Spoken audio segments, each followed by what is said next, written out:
Semoga yang subscribe diberikan rezeki melimpah dari jalan tak terduga. Dan yang like komen, dimudahkan jalannya menuju surga di hari akhir nanti. Siapa yang tak mendengar nama Qorun? Dia adalah seorang sosok kaya raya di zaman Nabi Musa yang namanya melegenda hingga sekarang. Kisahnya diabadikan dalam Al-Quran, bahkan menjadi peribahasa atau ungkapan di masyarakat guna menggambarkan seseorang yang mirip dengan tabiatnya atau menisbatkan harta yang ditemukan terpendam dalam tanah sebagai harta Qorun. Qorun adalah miliarder kaya raya yang hidup sejaman dengan Nabi Musa. Saking kaya rayanya, Qorun setiap kali keluar dari rumahnya, ia didampingi dengan 300 pelayan laki-laki dan 300 pelayan perempuan. Qorun juga dikawal oleh 4.000 pengawal yang diiringi 4.000 binatang ternak ditambah 60 ekor unta yang khusus membawa kunci-kunci gudang penyimpanan harta kekayaannya itu. Itu dilakukan semata-mata sebagai bentuk kesombongan bahwa dialah manusia paling kaya, paling terhormat, dan memiliki pengikut setia. Ia merasa lebih mulia dibandingkan Nabi Musa alaihissalam. Orang-orang tentu saja akan penasaran seberapa banyak harta kekayaan Qorun jika pengawal dan pembawa kunci gudang kekayaannya sebanyak itu. Lalu berapa banyakkah harta yang dimiliki Qorun yang disimpan di dalam gudangnya tersebut? Sebelum saya melanjutkan, dimohon untuk menonton video ini sampai selesai supaya tidak ada kesalahpahaman dalam memahami isi cerita, serta mohon bantu channel ini semakin berkembang dengan cara tekan subscribe dan silakan tinggalkan like serta komen positifnya.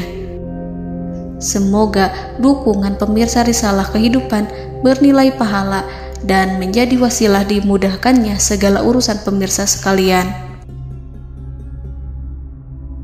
Pemirsa Risalah Kehidupan, di zaman sekarang banyak orang yang mengistilahkan rezeki yang tak terduga dengan istilah harta Qorun. Lalu dari manakah sumber harta kekayaan Qorun yang sangat luar biasa itu? Serta di manakah Qorun dan hartanya ditenggelamkan? Siapakah Qorun dan bagaimana kisahnya dengan Nabi Musa? Qorun merupakan kaum Nabi Musa alaihissalam. Disebutkan oleh Ibnu Jurayj, nama lengkap Qorun adalah Qorun ibnu Yashar, ibnu Qahis, ibnu Lawi, ibnu Yakub. Ia merupakan putra paman atau sepupu Nabi Musa alaihissalam. Pasalnya, Nabi Musa alaihissalam sendiri adalah putra Imran, sedangkan Imran adalah putra Qahis. Dengan kata lain, Qorun masih satu kakek dengan Nabi Musa alaihissalam, yakni kakek Qahis. Ia adalah umat Nabi Musa yang taat. Tidak hanya memiliki banyak harta, Qorun juga termasuk orang yang cerdas dan berilmu. Ia menguasai ilmu duniawi dan ilmu ukhrawi, dan tercatat bahwa Qorun adalah ahli di bidang kimia. Dirinya tercatat sebagai ahli kitab Taurat setelah Nabi Musa. Kepandaian Qorun dalam ilmu agama membuat dirinya sering disebut dengan ilmu nawir, atau orang yang memberi cahaya dan penerangan. Suaranya terkenal merdu dalam membaca kitab Taurat. Selain itu, Qorun juga lihai dalam berbisnis. Ia mengetahui trik investasi yang menguntungkan, serta jalur perdagangan internasional yang strategis di zamannya. Kekayaan Qorun begitu banyak, sebagaimana tercatat dalam surat Al-Qasas ayat 76.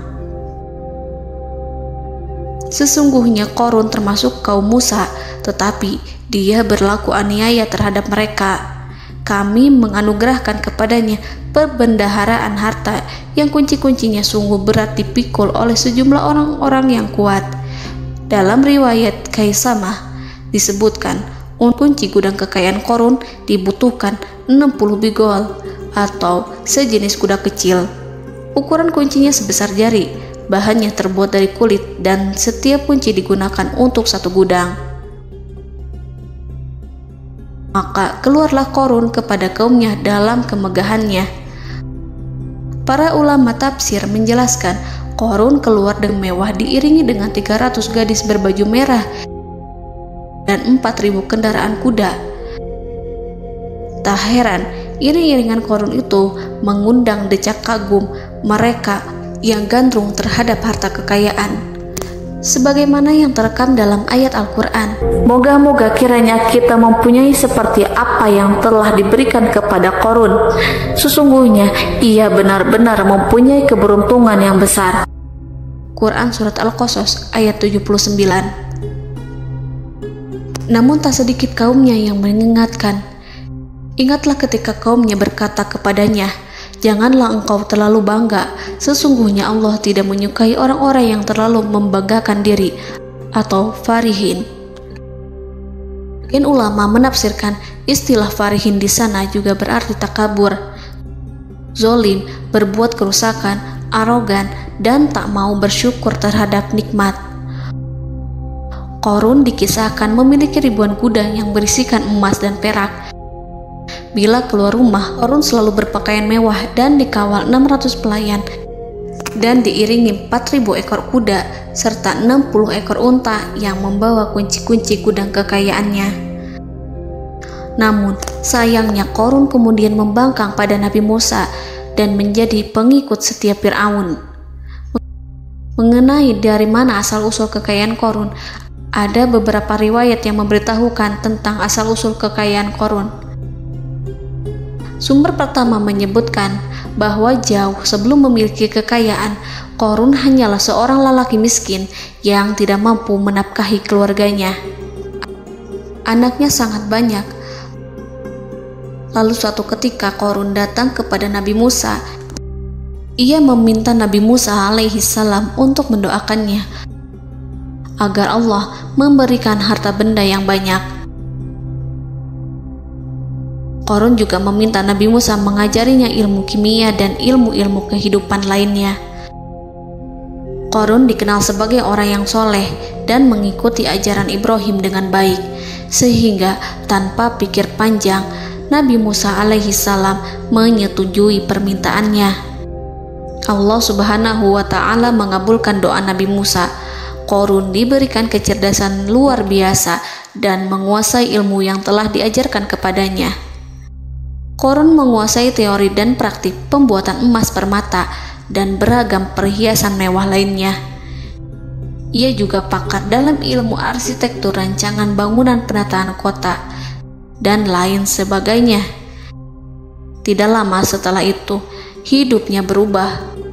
Qarun pun hidup dengan bergelimbang harta. Ribuan gudang yang dimilikinya penuh dengan emas dan perak. Namun, sayangnya, keberuntungan yang didapatkannya membuatnya gelap mata. Qarun mulai hidup dengan penuh pamer, keangkuhan, dan penuh kesombongan. Kekayaan yang diberikan Allah Subhanahu wa ta'ala membuatnya lupa dengan Sang Maha Pemberi. Qarun merasa lebih terhormat dan mulia dibandingkan Nabi Musa. Ia pun akhirnya membelot dan durhaka pada Musa. Ia mengingkari janji-janjinya dulu dan beralih menjadi pengikut Fir'aun yang setia. Loyalitas Qarun terhadap Fir'aun membuatnya diangkat menjadi kepala mandor yang membawahi ribuan pekerja. Dikisahkan bahwa Qarun bersikap semena-mena terhadap para pekerja. Ia tega memotong upah mereka. Ia melakukan korupsi demi membangun istana dan kemegahannya sendiri, dan untuk membangun gudang-gudang penyimpanan harta yang telah ia kumpulkan jauh-jauh hari. Ketika datang perintah zakat, Nabi Musa alaihi salam pergi menemui Qarun dan memerintahnya mengeluarkan zakat sebesar 1 dinar dari setiap 1000 dinar hartanya, 1 dirham dari setiap 1000 dirham, 1 kambing dari setiap 1000 kambing, dan seterusnya. Setelah Qarun menghitung seluruh hartanya, ternyata jumlah zakatnya sangat besar. Kekikirannya pun mulai menghalangi hatinya untuk mengeluarkan zakat. Qarun enggan membayar zakat ketika Nabi Musa alaihissalam menagih zakat yang diperintahkan oleh Allah untuk ditunaikan olehnya. Ketika Qarun dimintai zakat, ia langsung marah dan tidak memberikan sedikit pun kekayaannya. Dia berpikir bahwa harta kekayaan yang dimilikinya didapat dari hasil kerja dan usahanya, dan tidak ada kaitannya dengan siapapun, termasuk Allah Subhanahu wa Ta'ala. Janji Qarun untuk lebih taat beribadah dan membantu sesama jika diberi kekayaan oleh Allah dilupakannya. Dia mempergunakan kekayaannya tersebut dalam kesesatan, kezoliman, dan permusuhan, sehingga membuatnya menjadi sombong dan terlena. Orang-orang beriman pada masa itu sering menasihati Qarun untuk bersyukur atas nikmat yang telah Allah berikan, tetapi dia tidak mengindahkan nasihat tersebut. Dari sikapnya tersebut sudah jelas bahwa Qarun tidak membutuhkan nasihat kebenaran, bahkan merasa tidak takut dengan ancaman Allah. Sebab Qarun merasa sudah memiliki segalanya. Qarun merasa dirinya hebat dan pintar serta punya banyak pengikut setia, punya banyak pengawal dan merasa aman karena dekat dengan Raja Fir'aun. Qarun berkata, "Sesungguhnya aku mendapatkan harta ini karena ilmu yang ada padaku." Qarun sangat sombong. Ia merasa hartanya didapatkannya sendiri tanpa campur tangan dan kehendak Zat yang Maha Kaya, yakni Allah Subhanahu wa Ta'ala. Apakah Qarun lupa ataukah ia tidak tahu bahwa Allah telah membinasakan orang-orang sombong sebelumnya yang bahkan lebih kuat darinya, yang lebih kaya darinya, yang lebih banyak pengawalannya, lebih kokoh dan tak terkalahkan dibanding dirinya? Karena terdorong sifat kikir dan angkuh, maka Qarun membuat rencana untuk melakukan tipu daya agar dia terlepas dari kewajiban membayar zakat. Dia ingin menjatuhkan nama baik dan citra baik Nabi Musa. Kemudian dia mengumpulkan tokoh-tokoh konglomerat Bani Israel. Ia berkata kepada mereka, "Wahai saudara-saudaraku, terhadap apa yang diperintahkan Musa untuk membayar zakat, apakah kalian akan mematuhinya? Sekarang dia hendak mengambil harta yang ada di tangan kalian, maka pikirkanlah suatu cara untuk menghindari perintahnya." Para pembesar-pembesar yang dipanggil kemudian menjawab, "Wahai paduka Qarun, engkau lebih besar daripada kami. Kami akan melakukan apapun yang kau inginkan." Qarun berkata, "Datangkanlah kepadaku wanita cantik. Aku akan memberinya hadiah besar jika ia berhasil menggoda dan memfitnah Musa." Ketika wanita cantik yang diinginkannya datang, Qarun memberikan kepadanya uang muka sebagai jaminan. Ia akan membayarkan seluruh yang dijanjikannya ketika berhasil menjalankan misinya. Bukan hanya itu, Qarun pun berjanji akan menjadikan wanita ini sebagai istrinya.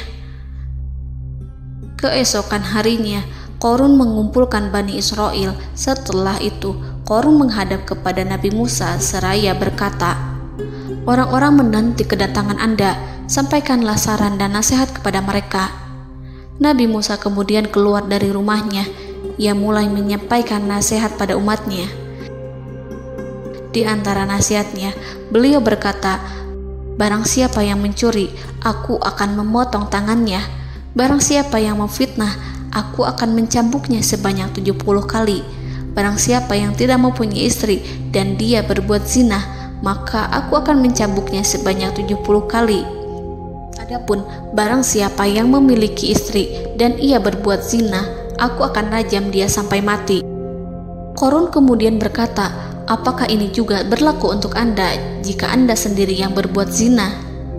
Apakah Anda akan menerima hukumannya?" Kemudian Nabi Musa menjawab, "Ya, meskipun saya sendiri yang melakukannya." Maka kemudian Qarun memanggil wanita yang telah dibayarnya. Wanita itu berdiri di depan Nabi Musa dan Bani Israel yang telah berkumpul, mengaku sedang hamil karena berhubungan badan dengan Nabi Musa. Maka marahlah Nabi Musa atas fitnah kejam yang diarahkan kepadanya. Kemudian Nabi Musa melakukan sholat 2 rakaat, lalu mendatangi wanita itu dan menyumpahnya agar mengatakan siapa yang menyuruhnya. Wanita itu menjadi ketakutan. Ia bergemetar di depan Nabi Musa dan mengaku bahwa yang menyuruhnya adalah Qarun. Lalu wanita itu bertaubat dan meminta maaf kepada Nabi Musa. Seketika Nabi Musa bersujud seraya berdoa kepada Allah agar menimpakan azab kepada Qarun. Allah memberi wahyu kepada Musa bahwa bumi telah dijadikan tunduk kepada perintah Nabi Musa. Kemudian Nabi Musa berkata kepada bumi, "Wahai bumi, telanlah Qarun beserta kekayaannya, habiskanlah semua." Kala itu Allah menurunkan wahyu kepada Musa alaihissalam untuk memerintah bumi apapun yang diinginkannya. Begitu Nabi Musa alaihissalam datang dengan wajah sangat marah, barulah Qarun merajuk, "Wahai Musa, sayangilah aku." Sementara Nabi Musa alaihissalam tak bergeming. Beliau lantas berkata pada bumi, "Wahai bumi, ambillah mereka." Seketika rumah Qarun mulai bergetar. Qarun dan antek-anteknya mulai dibenamkan hingga bagian lututnya. Rumahnya ikut turun sedalam lutut. Qarun kembali merajuk, "Sayangilah aku Musa." Rumahnya kembali berguncang. Kini Qarun dan kawan-kawannya kembali terbenam hingga pusar. Demikian pula rumahnya. Qarun terus merajuk, "Wahai Musa, sayangilah aku." Sementara Nabi Musa alaihissalam kembali meminta bumi, "Wahai bumi, ambillah mereka." Rumah Qarun berguncang lagi, sementara Qarun dan kawan-kawannya terus terbenam hingga bagian tenggorokannya. Demikian pula rumahnya. Qarun lagi-lagi menjerit, "Wahai Musa, sayangilah aku." Namun Nabi Musa alaihissalam tak bergeming. Beliau terus meminta bumi menelannya hingga akhirnya Qarun dan kawan-kawannya hilang seluruhnya ditelan bumi. Tak lama setelah itu Allah berkata, "Wahai Musa, apa yang membuatmu bersikap demikian? Padahal demi kemuliaanku, andai dia Qarun berdoa kepadaku, niscaya aku akan rahmati. Maka kami benamkan dia beserta rumahnya ke dalam bumi, maka tidak ada baginya satu golongan pun yang akan menolongnya selain Allah, dan dia tidak termasuk orang-orang yang dapat membela diri." Quran Surat Al-Qasas ayat 81. Lalu di manakah lokasi ditenggelamkannya Qarun beserta harta bendanya? Konon berdasarkan kepercayaan beberapa masyarakat setempat, Qarun ditenggelamkan di sekitar sungai atau danau Moris yang terkenal di kota Payom, negara Mesir. Qarun konon mendirikan istana dan di tempat itu pula ia ditenggelamkan. Dahulu, Qarun berkeinginan membangun sebuah istana, namun tidak diizinkan oleh Fir'aun jika istana itu dibangun di samping istana Fir'aun. Terlebih, Qarun juga tidak ingin membangun istana di tengah pemukiman Bani Israel yang terletak di tanah Jasan. Fir'aun pun memberikan tanah di wilayah Fayom. Kemudian di tepi sungai Payom inilah Qarun membangun istananya yang megah, dan di dalamnya ia membangun Al-Khunuj, gudang penyimpanan harta berisi emas dan perak. Salah satu bukti arkeologis yang dapat dijumpai di lokasi tersebut adalah runtuhan bangunan yang diduga sebagai tempat tinggal Qarun yang berjarak sekitar 2 km dari Danau Qarun. Menurut beberapa sumber, bangunan yang masih berdiri kokoh tersebut adalah benteng yang dibangun oleh Qarun. Namun ada juga yang mengatakan bahwa bangunan tersebut adalah tempat tinggalnya. Wallahu a'lam. Semoga kita semua dijadikan orang yang Allah mampukan menjadi orang kaya namun tidak seperti Qarun,